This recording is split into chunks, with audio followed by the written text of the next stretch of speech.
Welcome back to another episode of the Modern Multifamily Podcast.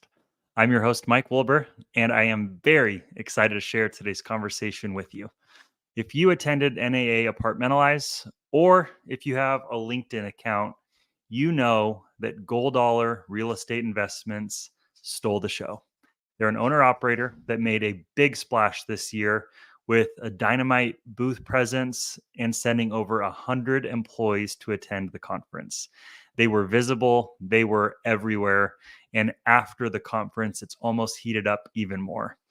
In this episode, I sit down with Maddie Grusssendorf. She is the Director of Marketing, Technology, and Innovation at GoldOller, and she's only been there for about a year and attended 8 conferences in real estate, yet her and the team pulled something off that was special, memorable, and certainly something that will become a trend to see more representation from both sides of the industry at these conferences. We talk about more than just NAA. We hit on GoldOller as a business, what makes it special, and some of the attributes that drive both great corporate and employee engagement. I specifically enjoyed hearing about the A team, talking about how they provide world-class support wherever it's needed, whenever it is needed. And it was really cool to see the engagement and excitement that Maddie had as we talked about the big benefits that they've experienced as a business, even in the early weeks coming out of NAA. Hope you enjoyed this phenomenal conversation. Maddie, you were a very great guest. Let's get into it.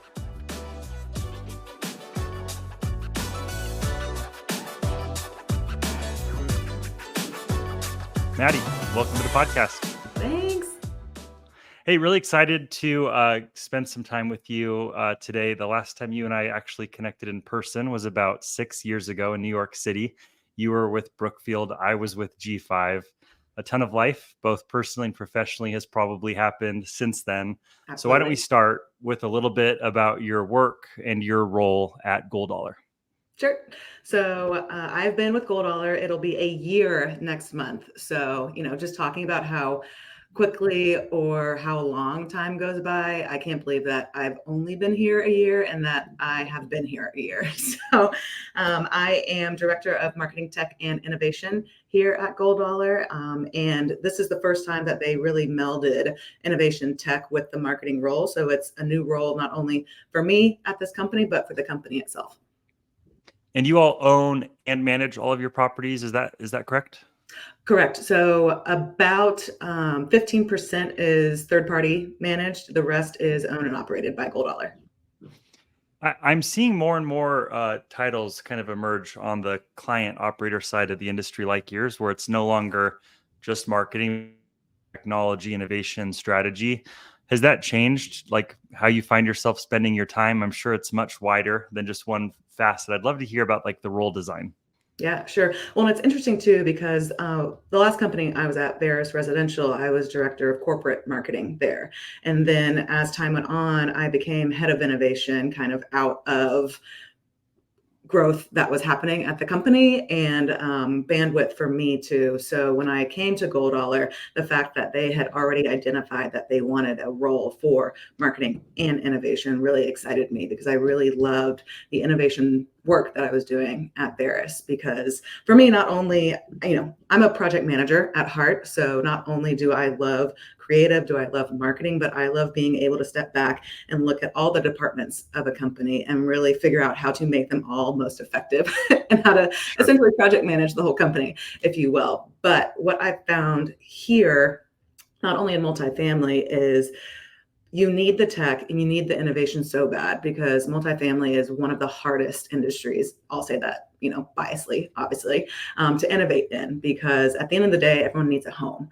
So this industry hasn't really had to innovate in the way that other industries have had to. But now that these roles are coming out, now that the tech is there, now that residents are expecting more from their operators, you really have to marry those two and not only focus on the tech, have the tech, optimize the tech, but be able to sell the tech and how your company is using it. That's great. It makes a ton of sense. Quick kind of shift. I'm curious on the conference and event side. You've been in the space for quite some time now. And I'm curious, like whether you look at like the big national conferences or some of the more like regional conferences, have you spent much time on the industry circuit? I can only assume you have. Well, it's funny because I've been in multifamily real estate for a little under a decade, but I've actually only been to 8 conferences. So I spent the front half of my career in real estate marketing on new development. Then I went into retail with Brookfield and then came back to corporate marketing and stabilized work. So, I've been to NAA a few times, I've been to AIM a few times, I've been to Retcon a few times, and CRETEC a few years ago. So I've definitely seen the benefit of what a conference like AIM and NAA, where the focus for me really there is networking and really building that partnership with the partners you already have or the partners you want to get to know better. And then the conferences for me like CRETEC at the time or Retcon, where there really are innovative companies there that you really want to hear from. And those are the ones where I think the panels and the roundtables are super beneficial to me in terms of getting ideas and better understanding how everyone else is really using the newer tech. I totally agree. I've been to too many conferences. I've only been in the space for about 10 years, but I'm well over 100 conferences Oh my comfortably. God. Not including customer conferences because we'll sponsor to participate in leadership circuits for a lot of our top partners. But you all stole the show this year at NAA, and I'd say anyone that wasn't at NAA Apartmentalize this year, if you have a LinkedIn account, you've seen GoldOller and the presence you had. I have to ask, like, where did the idea begin? How did it come about? It's so not traditional to see an owner operator make that kind of a splash in investment into a conference. Yeah, I can answer that two ways. Please. First, just logistically, we were sitting around at a leadership meeting last fall, and Richard Aller was talking about how NAA was going to be in Philly the next year, and he wanted to paint the town gold. And so we kind of ran with that in a way because not only was 2024 going to be a big anniversary year for us, but we really wanted a stage to kind of announce our brand evolution and recently have been pushing more into the third party management space. And so wanted to think differently about how to promote brand awareness since up until the past few years ago, we were focused on acquisitions and the people who knew us, and we didn't really need to promote ourselves in the way that, others who focus on fee management do. So now that we are in the business of promoting ourselves, we're like, well, we don't want to do anything typical. Like, what can we do differently? And that leads me to number two, that it came about because that's just at the heart of what GoldOller is doing things differently. And so this is a representation of us and what we've always been and what I got to join last year, but everyone is seeing it for the first time and starting to understand who we are. And they're really seeing that in a genuine way.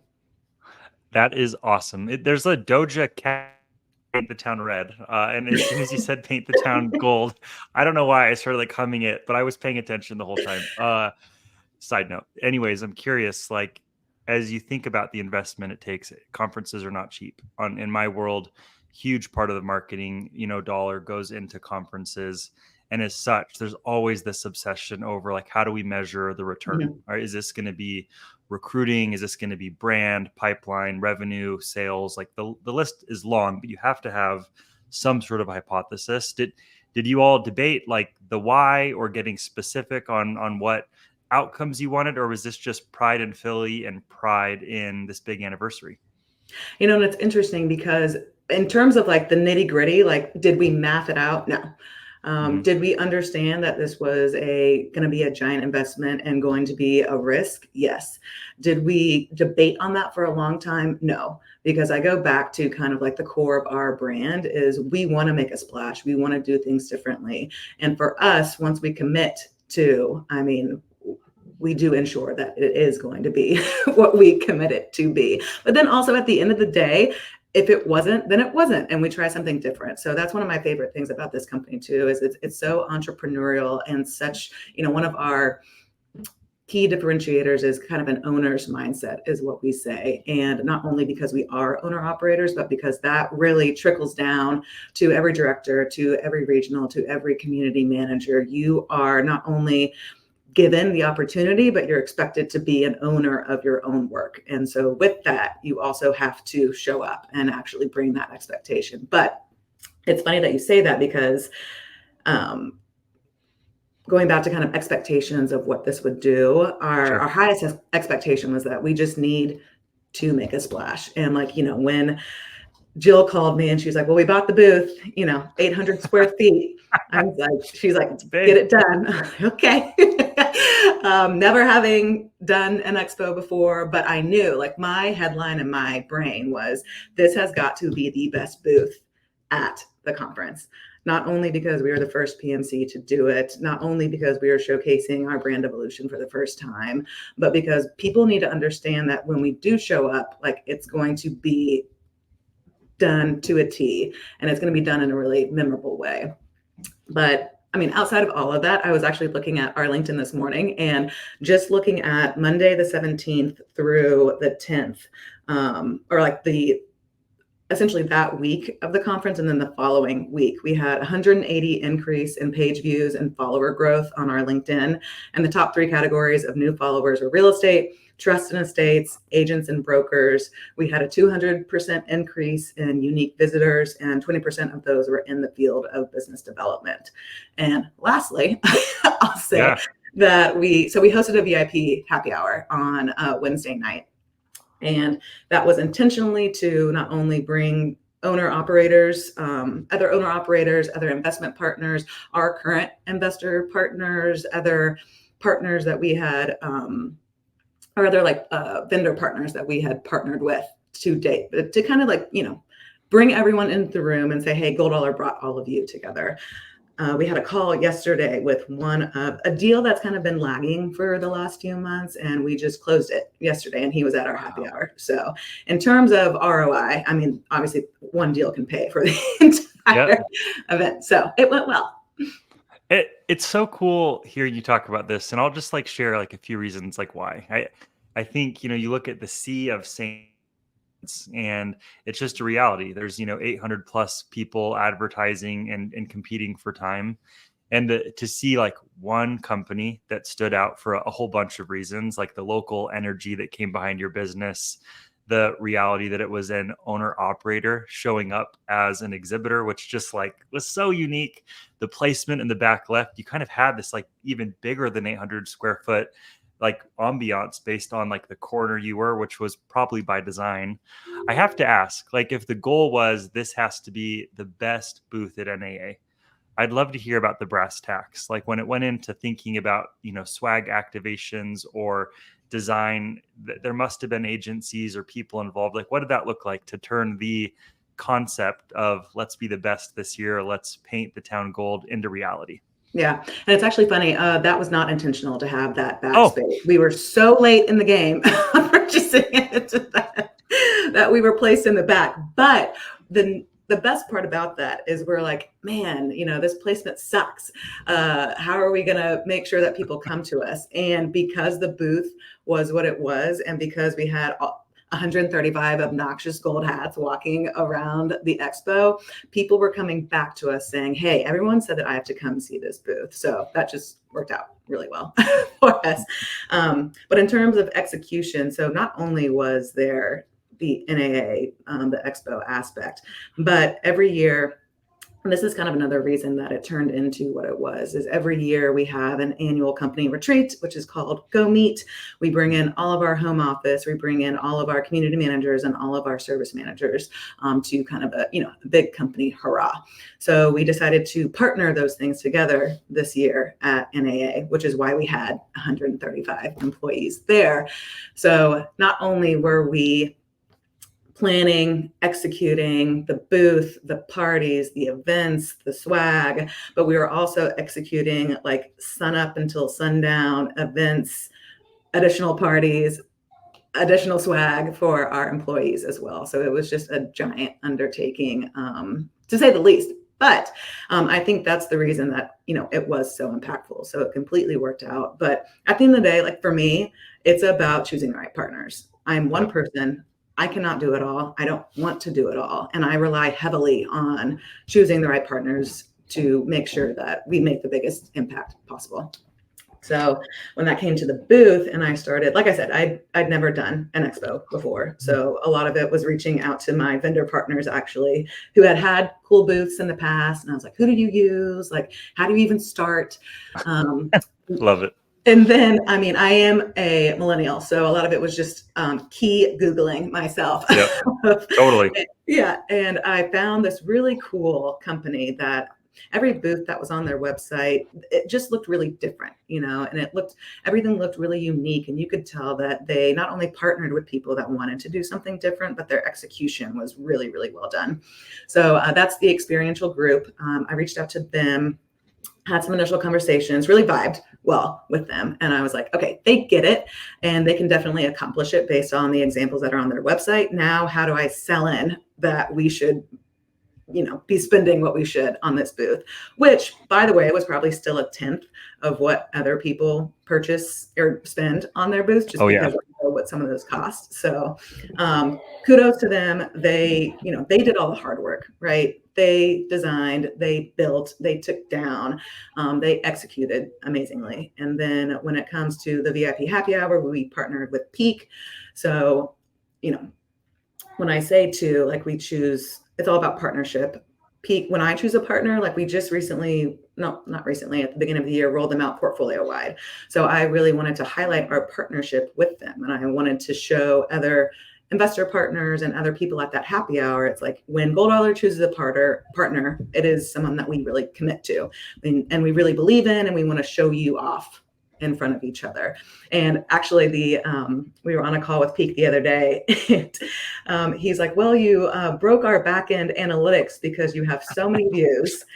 You have the most views on our platform, and we only have 30 properties there. Some companies with them have over 100. So that was cool.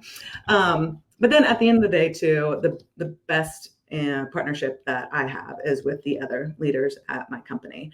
And so I got to really focus on NAA, the booth, the VIP happy hour, things like that, the swag. And then our training department and our strategic support department really focused on the company initiatives and the company events. And those were also amazing. Everyone was saying that this has been their favorite company retreat to date. And I can put everyone in like a funny gold hat and a jersey, but they're really the ones that are like hyping all of our employees up to walk in Thursday morning like we did, chanting GoldOller and like really starting to be like, who are these people? So partnership at the end of the day.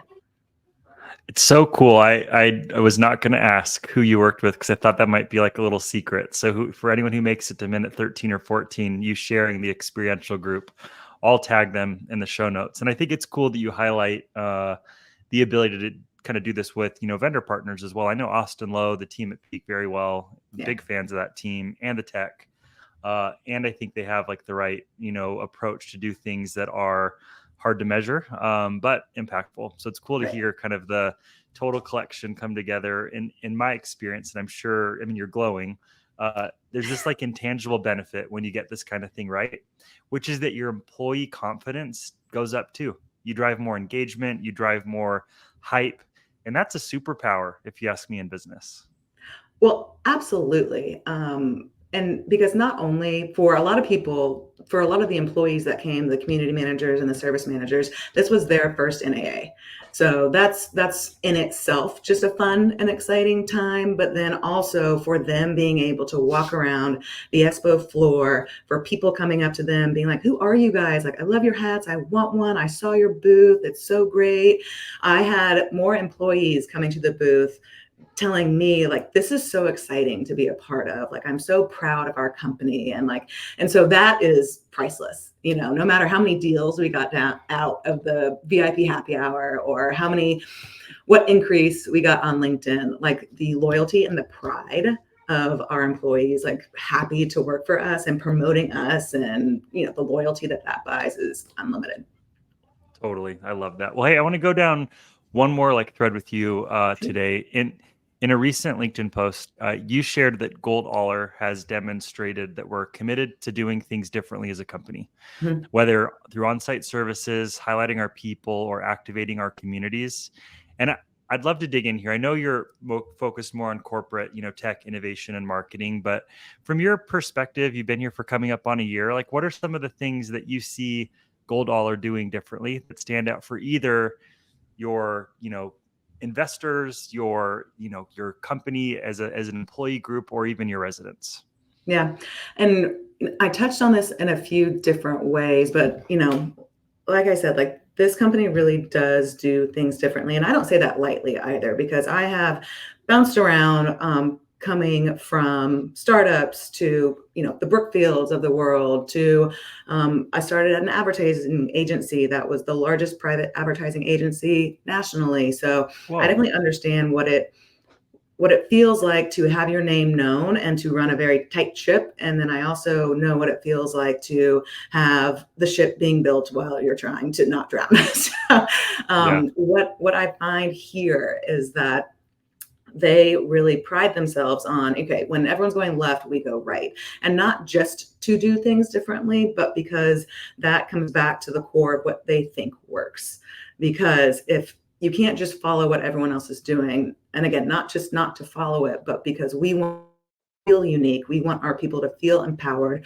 We want our people, going back to the owner's mindset, we want our people to feel like they are owning what they do, and that it was, yeah, they got the opportunity to run with it and then see the success of it, or see that it didn't work out, and then you still got the support of the company to figure out how to pick up the pieces, learn from it, and then do it differently. So in terms of how that affects the residents, I think it comes back to really the employees at the end of the day. And like, you see it in our videos, you see it in our marketing, you see it on our website. Like, the phrase is like, it's about the people.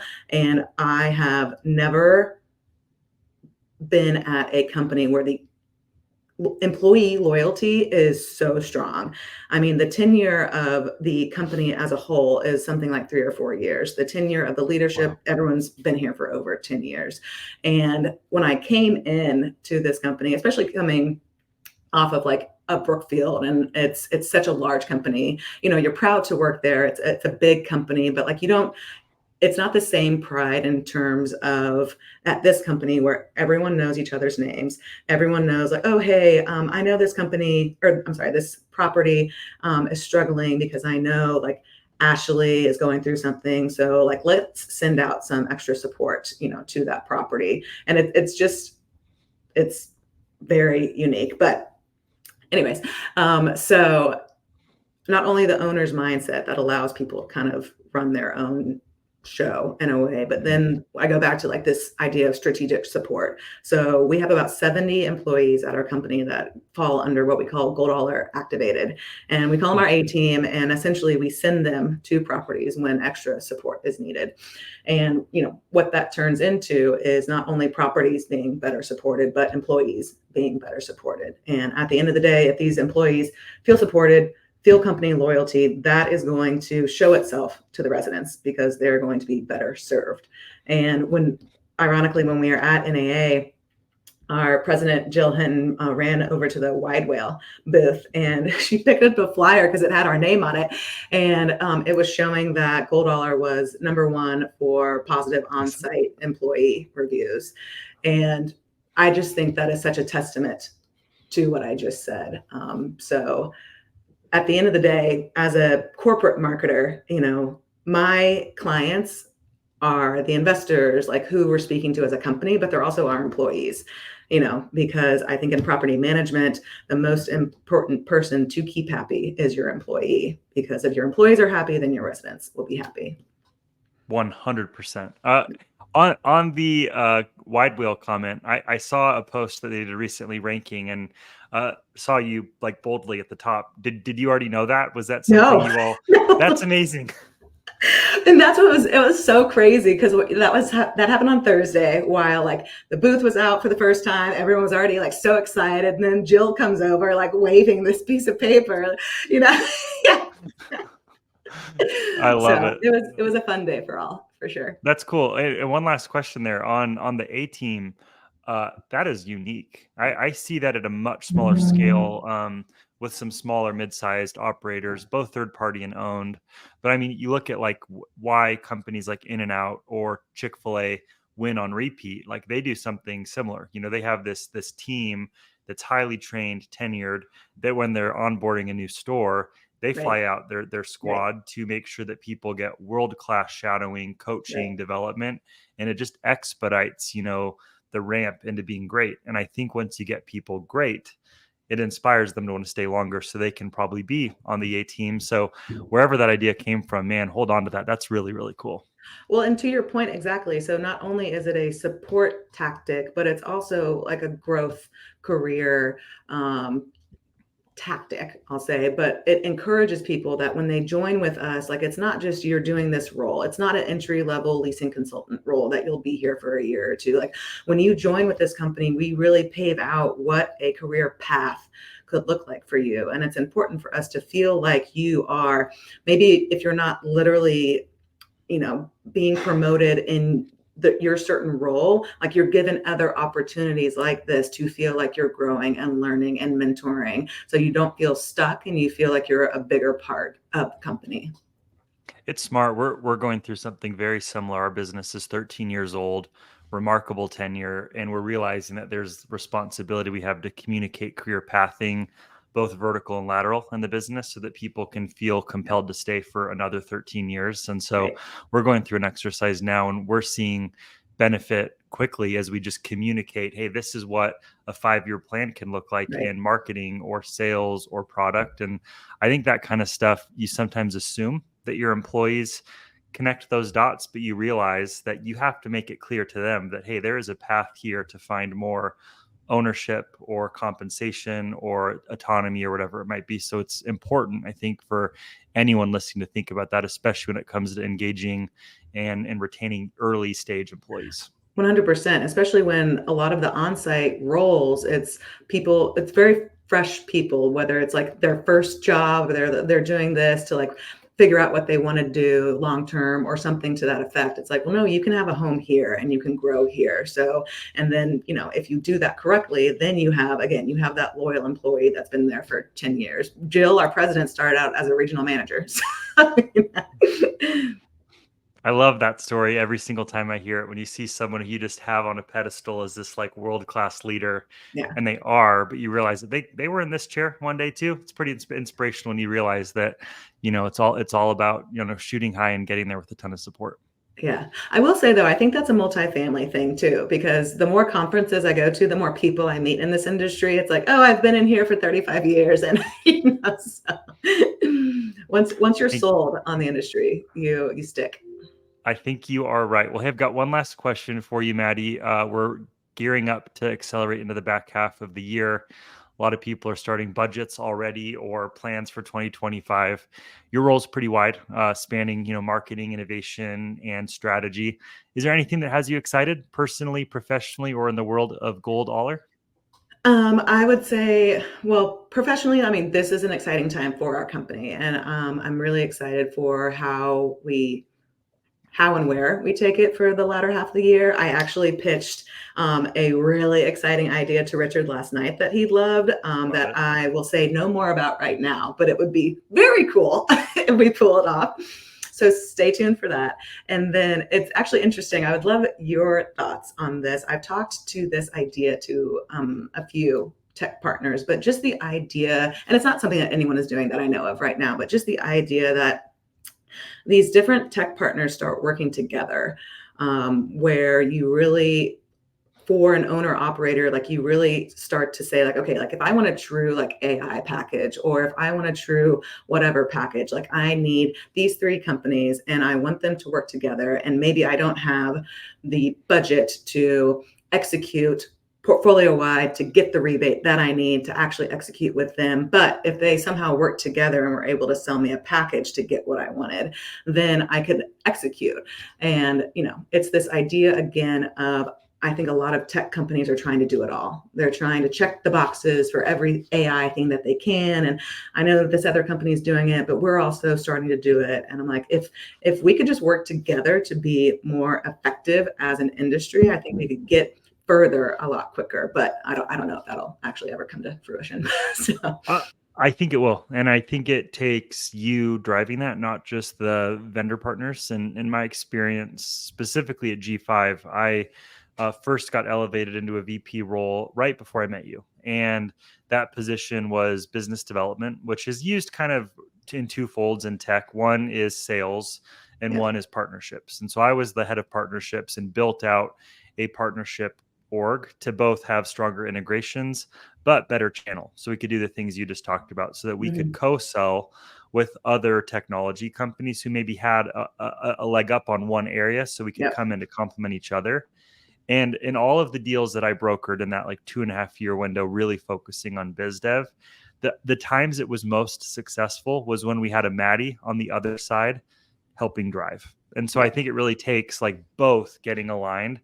Because if I come in as a sales guy, I'm like, hey, Right. our AI can be a little bit cheaper if you do this, that, and the other, it Yeah. just lacks the punch. So I think Right. like, roll your sleeves up and like own the fact that you're now in this like high profile role at this big, beautiful business and let's make it happen. I think that is where the industry needs to go. And that's how we'll accelerate it. And I think it's exciting to think in 6 years from now, how Yeah. much further and farther ahead will we be, which is cool to think about.